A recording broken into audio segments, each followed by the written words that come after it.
ce mot de bienvenue sera en réalité très concis.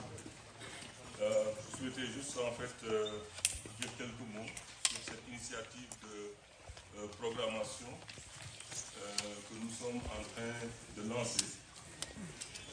Après y avoir réfléchi et fait donc le travail préparatoire depuis quelques semaines. Alors comme chacun sait, ce musée a été inauguré en 2018. Vous le savez également, c'est le fruit d'un processus au très très long cours. La métaphore que je donne souvent, c'est que c'est un bébé qui est arrivé avec des cheveux blancs.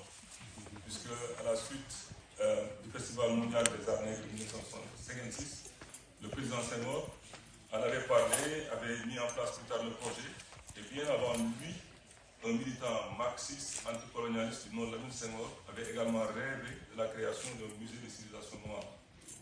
Bien plus tard, comme chacun sait, le président Ouatt a travaillé avec la coopération chinoise pour l'édifier et il sera inauguré en 2018.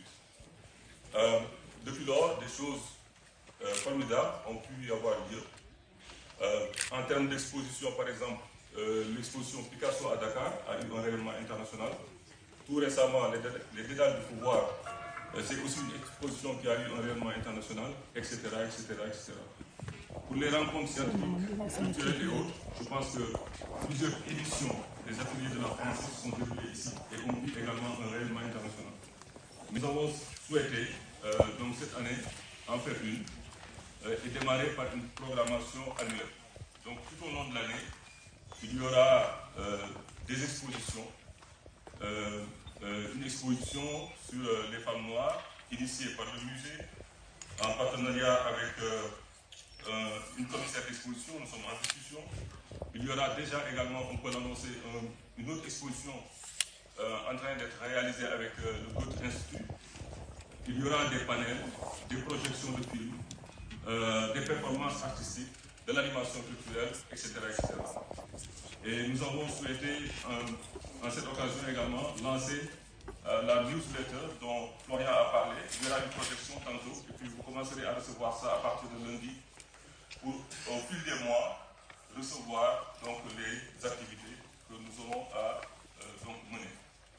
Alors nous avons choisi le thème des femmes noires parce qu'elles sont piliers de nos sociétés, gardiennes de nos traditions, des savoirs, etc. Et je pense que rien que pour cela, le choix de ce thème ne devrait surprendre personne. Mais nous avons, je dirais, voulu, au-delà de ça, de cet aspect, on va dire, presque comme patrimonial, mémoriel, nous inscrire en fait dans une perspective d'inclusivité, mais également de décolonisation des institutions muséales. Quand je parle d'inclusivité, c'est effectivement pour que, du point de vue sociétal,